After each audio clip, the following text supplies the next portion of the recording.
What is up, everyone? We're back for round two of the Evo Cup from not too long ago. Here we're going to be seeing my boys Carl on the left here, who is a very, very talented Pokemon Unite player. I learned that recently. And on the right, we have Das, or not Das, who is a very good player who goes to our locals pretty frequently as well. So both playing blue decks, gonna have some blue on blue crime here. It's gonna be Gabubond on the left versus which is Carl, and then Das on the right, who is playing Mirage. So right off the bat, something I noticed about Das's build of Mirage was that he's playing the Ukamon, which I find really interesting, mostly because I do understand that it's a consistency card. However, I feel like it's also kind of detrimental because let me actually go back and check that real quick because I'm pretty sure, did he? Oh, no, okay, he went second. He mem boosted and then went Uko, right? Yeah, mem boost and then Uko. Okay, I'm not tripping. Well, I don't know why I doubted him. He knows what he's doing, but I think Uko is good. It's just, I feel like you're better off almost like playing just the blue, like, like the regular rookies, whether it be Gomamon, Gaomon, what have you, and just like trainings and boosts and stuff, because Uko's cool, but like you can also like technically like draw into it when you don't need it. I don't know. There's a case for it and against it, I feel. And I think the thing with Uko is that although it does boost consistency, it also kind of makes things weird. But I also get, in this instance, for example, it allows Das to be a little bit more aggressive and maybe take checks more quickly in the game, so that Mirage OTK is easier to facilitate. Because there's times, for example, right, like if you're building up and raising and you can't quite OTK with Mirage, you have to go, you have to like leave them at 1, or like maybe you don't have everything you need for the combo, you're off by 1, right? Or like you have lethal and you can't unsuspend your Mirage one more time. So that being said, obviously Mirage can still OTK from 5, but it's obviously a little bit more difficult than 4. I think 4 security is usually when people have lethal. 5 is usually a little bit harder, but also when someone has 5 security, there's a higher likelihood that your Mirage gets sent to the Shadow Realm from like maybe you're playing the Mirror, it's like a Full Moon Meteor, Mega Death, or you lose your turn because of Hammer Spark, etc. Anyway, sorry, yapping is what I do best, so obviously I'm not doing a very good job following the game here. But we could see that we're kind of in an interesting spot. He's already pushing up the Gaomon, which is interesting. I think if he can go Gauga, Thomas, Mott Gao, and then Mirage, we're in a good spot. Actually, this is interesting because the Uko, he was able to hatch again, so this is a suit with so much pressure. But the thing is, if he's able to like pop Mem Boost and like put down the 3-cost Thomas, he could then get value by swinging because he'll have a tamer. But okay, this works too. This new Gaugamon's so cracked, man. Your opponent draws a card and then you get to you gain a memory. It's absolutely insane. Okay, Mott Gao. I don't play this one anymore. This one that gains DP and gets blocker, but I could totally see an argument for it, mostly because blocker is sometimes needed in this meta, especially against like stuff like Nume. Granted, that was just Edamon Valk AC, which is super toxic, but you know it is what it is. Okay, so Mott Gao's swing, being brave, has jamming actually, so it doesn't matter. And we'll Digivolve into Mirage. Ooh. This Mirage is actually not terrible. I actually really like this card. It's just hard. Sometimes you don't gain the memory back to keep turn, but bounces a tamer, plays his own, unsuspends, gains a memory, I think. Oh no, he already gained one from the Galgamon. Damn. Okay, well, good turn, strong turn. So now that's a lot of pressure from Das here. The thing is, I'm fairly certain... Oh, but he bounced the Gabu, the mat. Yeah, without that mat, this deck isn't scary. Because, like, obviously the threat of Gabubond is terrifying, especially if it can come out of nowhere. But, or all they need is 3 memory. But I think that the fact that he was able to put the mat back in his hand, like, really took the teeth out of his bite here. And I think genuinely Mirage has just as good matchups across the board and everything. I think the Numemon matchup can be a little bit annoying. And that's not even so much because it's a bad matchup. That's more just because Numemon can just go burr like it does against everything. Like if they start Uko. I think Huang Zero said it in his deck list review for the regional he won in BT16. Which is like, if he just started Uko, he won. Which is so ridiculous and funny to think about. I definitely think there needs to be something done to Ukomon, whether it be like a choice restriction.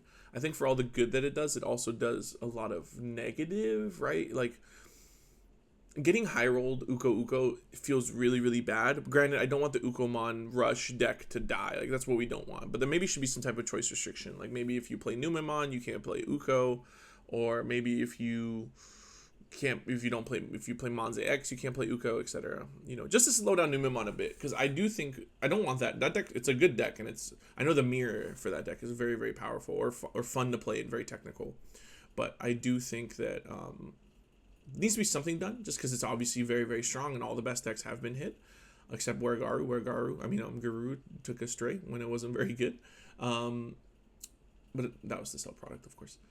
That being said, to summarize, I definitely think something should be done about Uko, just about Nume/Uko. Not because I think the deck's crazy. I mean, it is crazy, but mostly just because it's kind of the nature of our game is they do hit the decks that have been good for quite a bit. Even Shine got hit, of course, but obviously not in the way I think everybody wanted it to. But that deck's a lot more fair now. All right, back into a jamming Gaogamon, which is good. Draw a card. Holy cow, this is about to be a crazy turn. Play another time. Oh, this is game, right? Like, he just dies here. Yeah, he just dies here. I mean, there's the threat of Zudo Ace, right? But you could just burst mode to, like, counteract that. Actually, no, there's 2 4s. So I guess there's the double threat of Zudo Ace. But now you just go all the way up. With all the memory you're about to gain, you just go all the way back up into another Mirage, potentially. I kind of... I guess you swing. So because he had to play a little bit more control-y here and get rid of some of the bodies, I think he may not be able to OTK, because obviously you get your best. He would have been able to tap that 3-cost Thomas and unsuspend one of his guys before bouncing it. That's usually what you want to do. You want to try and swing, tap it, and then burst mode, so that you get this full value of unsuspending your guy, because then obviously you lose a swing. Granted, you need to be a little bit careful here because of Zudo.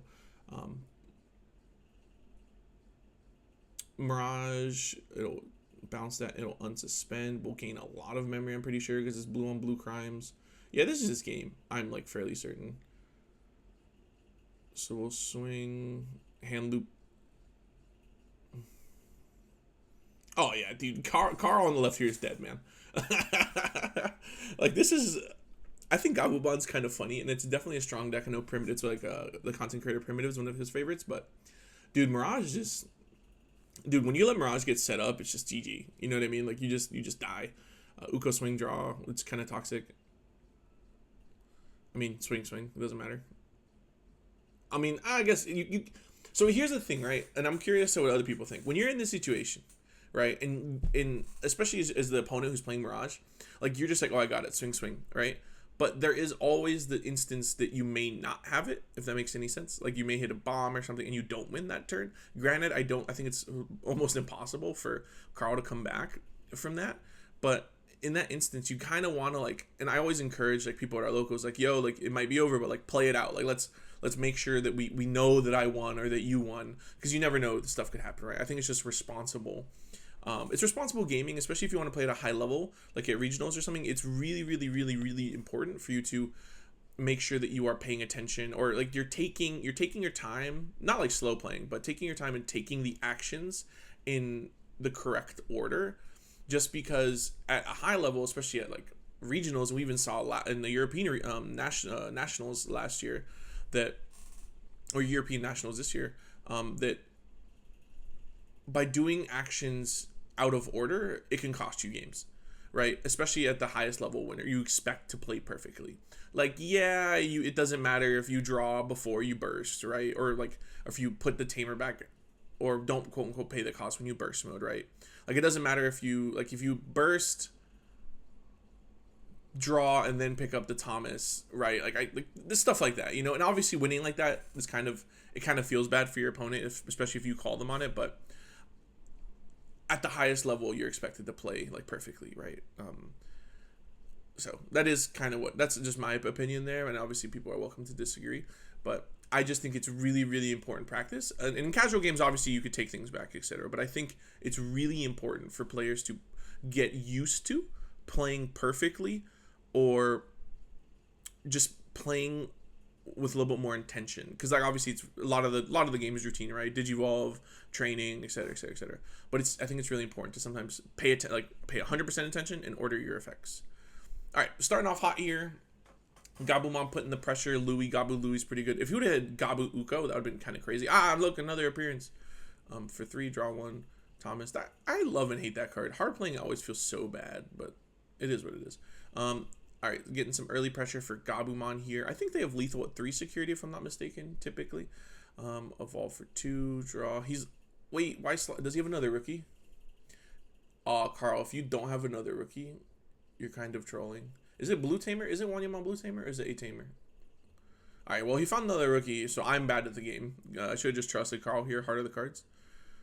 This effect is really weird. I don't like the EX1 Gabumon.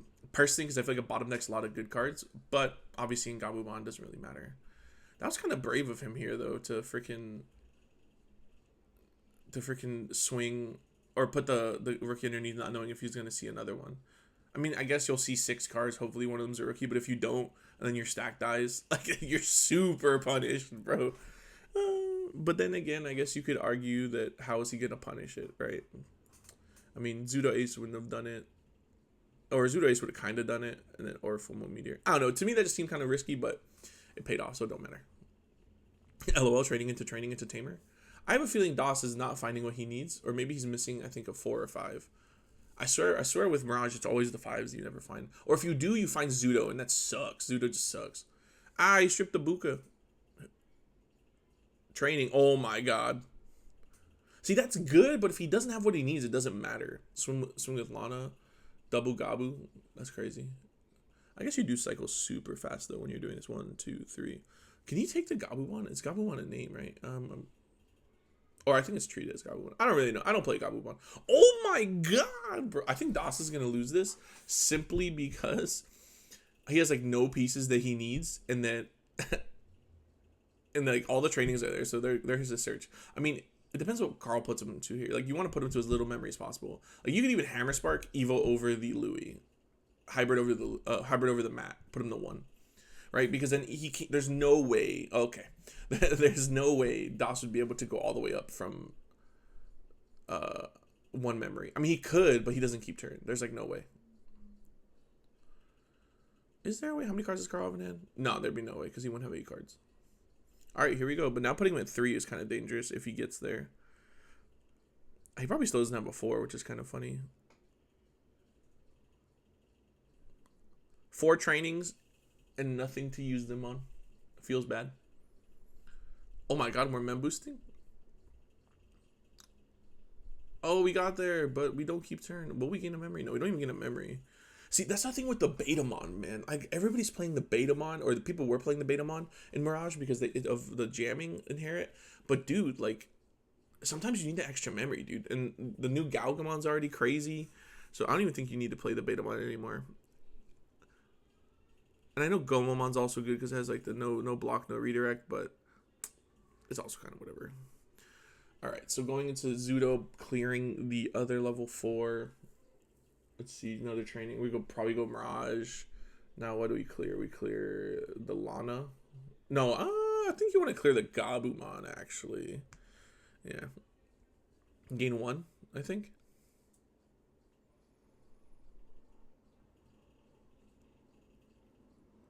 Wait, gain 1 or 2? I mean, Carl obviously wouldn't lie about how many cards he has in his hand. So 8. We're gonna Zudo Ace here. That'd be cracked. I don't know what that accomplishes, but that'd be cracked. You Zudo his Zudo. Okay. I'm just saying that'd be funny. Tap on suspend. Carl Pop has exactly 8 cards here, actually. That's so unfortunate.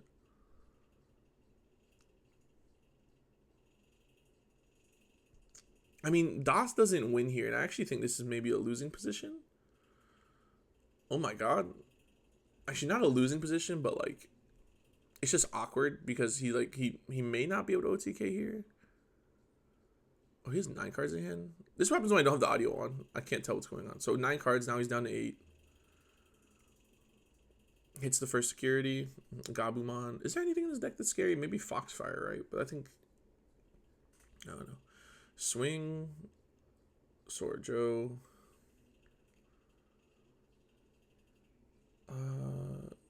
I mean, DOS definitely doesn't win this turn, but it's not looking good for Carl. I don't think he has a way to out the Mirage, because I think Foxfire is the only thing, but he has to like have a Gabumon or Garuru out, so that might be all she wrote.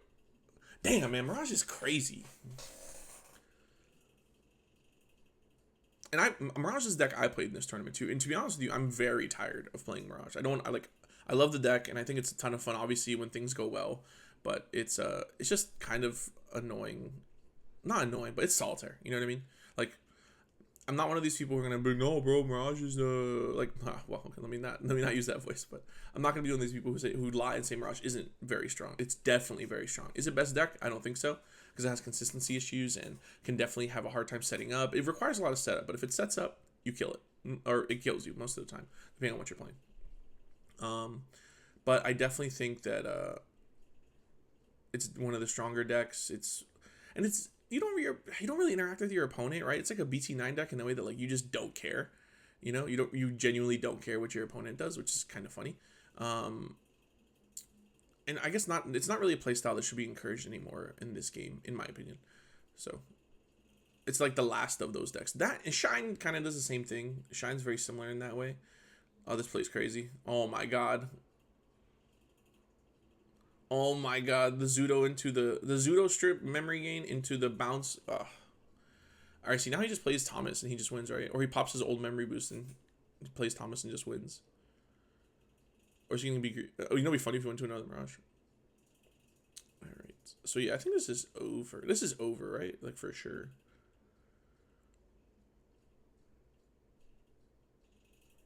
Unless he doesn't win this turn, but there's no way he doesn't. Yeah, I think he got it, but we'll see. Oh, no jamming on Mirage is kind of scary. What the nuts? Wait, why? I guess he doesn't have the burst mode. Interesting. That's how I actually ended up losing, which will be a video that comes up here shortly, and I got really salty at the end. I actually ended up losing because I couldn't find the burst mode, or maybe I was too tunnel vision to a certain play. But yeah, nonetheless, I definitely think Mirage is a very, very strong deck. I don't think it needs to be hit. Some people think it needs to be hit. I don't think it needs to be hit because I don't think it's that good. I mean, it's good. I take that back. I don't think it does anything that's like crazy anymore. Yeah, it still OTKs you. Yeah, like it has really good effects when it bounces, etc. But I mean, it still struggles the same way Shine did when Shine was, I guess, tier 1 or top tier, where like it has consistency issues. Sometimes you get weird hands. You don't find the piece. It's very piece reliant too, right? You need Thomas and the line. But I think the thing that Mirage definitely that's interesting is none of the pieces except for the 6 and the 4 play the Thomas for free, and the stipulation on the level 4 is that you can't already have a Thomas. I mean, if there was another 5 that let you play the Thomas for free, that would be absolutely broken. Like, I think that would genuinely be the strongest effect. Hard Evo into burst mode here. Huh. I feel like, couldn't he just have killed him? Oh, I forget what the Garu does. I think it like stuns something or stuns both. I don't really know. I feel like you maybe could have killed him last turn, but I mean, I don't. You barely see that Melga played because Melga isn't good right now. So let's go. Is he gonna Zudo Ace again? Kind of based. Oh no, what is that? Oh, it's the pretty Gabumon. You have to have a mat. Feels bad. Feels bad. Yeah, he's like, you take it back. Fair. It's an Evo Cup, boys. You're supposed to be super competitive and spicy. Nah, but I mean, yeah, so I think it's just a tough matchup. I just think Carl loses. Or, I mean, I had a feeling Carl was going to lose it just because I think Mirage is just a much better deck than Gabubond is. It's like, but it's so tough, bro. What do you do? I mean, your board was cleared multiple. Foxfire! Put the Mirage back in your hand, baby. Okay, but now you just die. That's 4 swings already. Wait, 1, 2, 3, 4, 5. He has 5 swings. We need a Guru Ace. Come on, Guru Ace off the top rope. I've also won games with Mirage just by having to bottom, just by my opponent like having like 12 cards in hand, and I bottom deck like their good cards, you know, or like I happen to bottom deck their good cards, luckily, and that's also something that's like a side effect usually. It can that can win you games, you know, like your opponent has the crackback, but you bottom deck like their 5 and their 6 or whatever the case may be. Especially against like Greymon, dude, because Greymon hands are so like Greymon is so slow and they're so piece reliant. Like they'll finally draw their 6 and then you'll bottom deck it and they just can't do anything. Make Greymon great again. Louis, push up the Gabubond? I'm kidding. It'd be crazy. Galga. He doesn't even need to do this. Das is trolling. Bro, you have the Thomas. I guess maybe for the extra swings, but you're trolling. You were, bro, Das was trolling. Dude, Carl was dead like 6 times. If Carl had like 4 more security, maybe he wasn't dead. You just Thomas. Wow, Das was trolling. That was actually hilarious. Nah, but either way, well played to both. I do think, again, Carl was kind of in over his head here. I think Mirage is just the better blue deck, right? But I think Gabubond can get some cheeky wins, especially if he can start Uko and go Burr really fast. But, yeah, I know Dawson ended up actually doing pretty well at the tournament. I think his only loss was the same person I lost to, which was kind of unfortunate. But, yeah. Overall, everyone, appreciate you guys sitting through this and listening to me yap. If you have any feedback, criticisms, I'm more than happy to take it. I really enjoy doing this. I think it's also really funny to see some of the games played and like obviously watch back the games. The next game going up is mine, and it is another Mirage game, so I apologize for the snooze fest. But yeah, thank you so much for watching if you got to this point, and see you in the next one.